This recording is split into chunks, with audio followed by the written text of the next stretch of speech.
لیکن یہاں پہلی باری ان کا پالا جو ہے ایک نیوکلیر پاور سے پڑا، ایک ایسی سپر پاور سے پڑا ہے جو ماضی میں کبھی سپر پاور ضرور تھی، اور آج بھی وہ بالکل کوئی چھوٹا سا بچہ ملک نہیں ہے. وہ اپنی اس کی بڑی ڈیولپمنٹ ہے، اسپیشلی ڈیفنس انڈسٹری میں، ٹیکنالوجی میں، اسپائی وارفیئر میں رشیا بہت آگے ہے.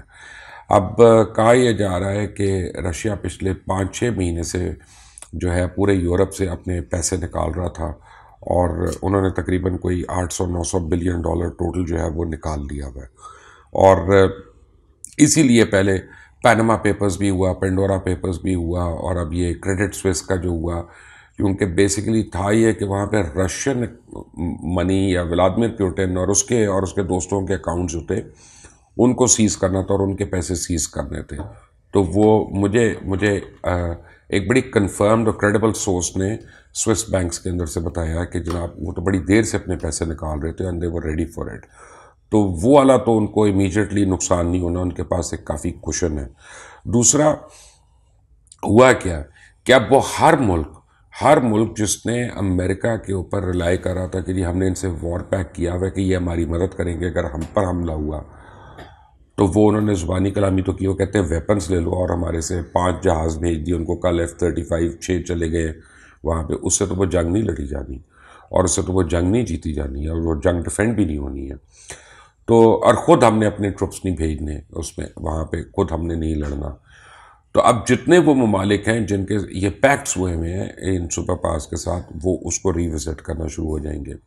وہ گہری سوچ میں چلے جائیں گے کہ یار یہ کتنے کو ڈپینڈیبل ہیں اپنے ایلائز کے لیے یہاں پہ، جب ان کے اپنے مفاد آتے ہیں. اس کے بعد سب سے بڑی بات ہے کہ وہ تمام چھوٹے ممالک جو فینس پہ بیٹھے ہوئے، بارڈر لائن پہ بیٹھے ہوئے ہیں کہ ہم اس بلاک میں جائیں یا اس بلاک میں جائیں، یا جیسے ہم کہتے ہیں کہ ہم نیوٹرل ہیں.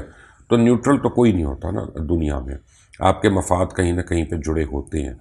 تو اب ان کے لیے یہ فیصلہ بڑا آسان ہو جائے گا، اور 6 مہینے یا 1 سال کے بعد، آج تو نہیں ہے لیکن 6 مہینے یا سال کے بعد یہ فیصلہ بڑا آسان ہو جائے گا کہ ہم اس بلاک میں ہم نے کو ایگزسٹ کرنا ہے یا اس بلاک میں ہم نے سروائیو کرنا ہے.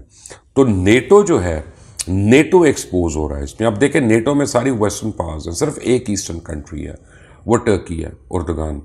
تو اب ٹرکی جو ہے اس کے علاوہ کوئی بھی نہیں ہے وہاں پہ. تو جتنی ایسٹ کی کنٹریز ہیں وہ اپنے آپ کو اپنی جو ڈیفنس اسٹریٹجی ہے ساری اس کو ریوزٹ کریں گی. تو اس کی وجہ سے 2 چیزیں ہوں گی. ایک تو امریکہ کا بلف کال کیا اس نے، یہاں پہ نیٹو کا اس نے بلف کال کیا، نیٹو کے اندر اس نے ایک درار ڈال دی. وہ ہمارے ایک دوست ہیں ایئر کاموڈور صفدر صاحب، جب وہ برج کھیلتے ہیں نا تو وہ پارٹ گیم بناتے ہیں تو کہتے ہیں 40 دا خنجر پات تھا، 60 دا خنجر پات تھا. تو یہ اس نے actually in the words of Safdar صاحب اس نے یہ خنجر ایک ڈالا ہے، اور یہ ایک پارٹ گیم آپ سمجھے اگر آپ برج کھیلتے ہیں تو یہ ایک پارٹ گیم ہے. ابھی سیکنڈ پارٹ تو اس کا انفولڈ ہونا ہے. اب رشیا کو کیا فائدہ ہوگا وہ میں نے لکھا ہے کہ مثلا سب سے پہلے تو رشین ویپنز کی مارکیٹ جو ہے وہ بہت بڑھے گی، کیونکہ ہر ایک امریکن ویپنز خرید نہیں سکتا، ان کی کاسٹ فیکٹر ہے، ان کی پرائس ہے. لیکن رشین ٹیکنالوجی اور ویپنز جو ہیں وہ بھی کم نہیں ہیں.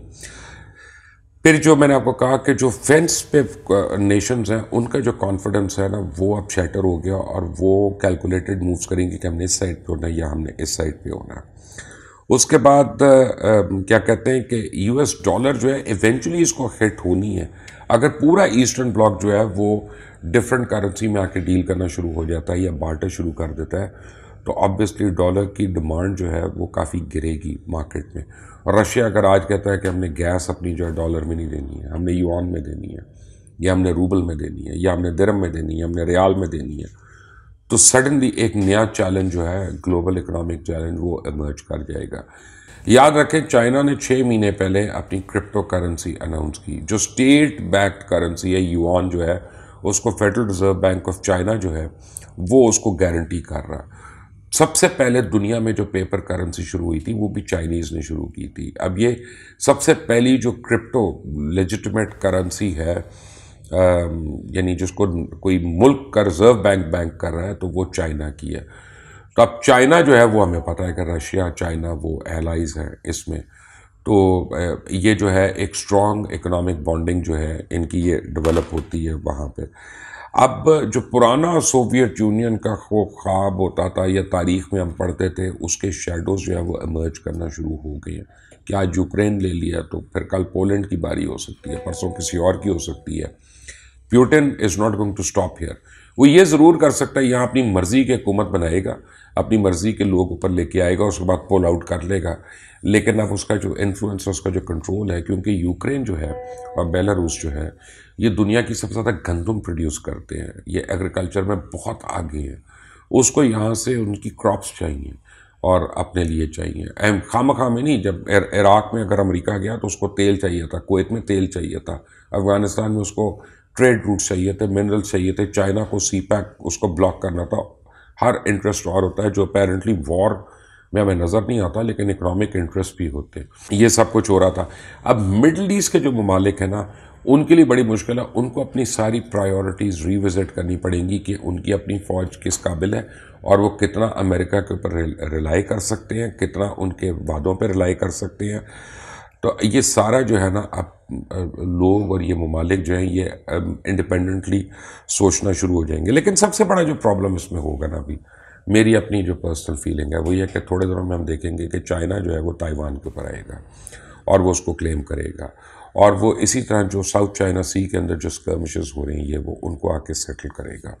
اور ایک ہم یہ تو نہیں کہہ سکتے کہ ورلڈ وار، لیکن ایک منی وار آپ کہہ لیں یا منی ورلڈ وار کہہ لیں، وہ ایمرج ہونا شروع ہوگی پورے خطے میں. یورپ جو ہے زیادہ عرصہ رشیا کی گیس اور تیل کے بغیر نہیں رہ سکتا، تو ایونچولی یورپ کے اندر فشرز ہوں گے، ان کے اندر دراڑ پڑے گی. جرمنی کہے گا یار ہم نے اپنے فیصلے کرنے ہیں، گریس کہے گا ہمارے پاس تو کچھ نہیں، ہمیں تو وہ ادھار دے رہا ہے یا ہمیں اس طرح کر رہا ہے. تو کتنی دیر آپ ٹریڈ ایمبارگوز لگائیں گے؟ یہ ایران نہیں ہے کہ جس سے آپ نے کہہ دیا کہ اب اسے کوئی ڈیل نہیں کرے گا تو کوئی اس سے ڈیل نہیں کر رہا. یہ بھی ایک ورلڈ پاور ہے جس کے ساتھ چائنا بھی ہے، جس کے ساتھ ابھی اور بھی ممالک جو ہیں مجھے لگتا ہے کہ وہ ملیں گے. تو there are always two sides to a story, اور اس میں ہمیں یعنی ہمارے لیے تو سب سے آئیڈیل چیز تو یہی ہے کہ ہم نیوٹرل ہوں اور ہم دونوں سے بینیفٹ لیں. لیکن یہ بڑے مشکل وقت ہے. اس میں گورنمنٹ کو انوی نہیں کرتا کہ عمران خان ہو یا ان کی گورنمنٹ ہو کہ ان کو کتنے سخت فیصلے کرنے ہیں یہاں پہ، اور یہ کوئی آسان فیصلے نہیں ہے. اس کے لیے آبویسلی بہت تھاٹس چاہیے. لیکن میری آپ کو یہی ریکویسٹ ہے کہ جو ہماری جرنلزم ہے نا وہ اب لمیٹڈ ہو گئی ہے.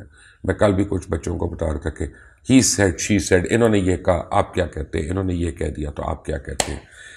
اب ہمیں بھی دونوں سائڈز جو ہیں، تینوں سائڈز یا چاروں سائڈز، وہ ہمیں دیکھنی ہے. کیونکہ جیسے ایک فلاسفی کی ایک ٹرم ہے نا کہ this is the age of multiple options. تو یہاں پہ ہر ایک وقت میں کئی آپشنز جو ہیں وہ بھی صحیح ہو سکتے ہیں اور سب کے سب غلط بھی ہو سکتے ہیں. تو انٹرسٹنگ ٹائمز اہیڈ، بڑا مشکل وقت آ رہا ہے آگے. اللہ تعالیٰ ہم سب کی اور تمام لوگوں کی خیر کرے. آمین.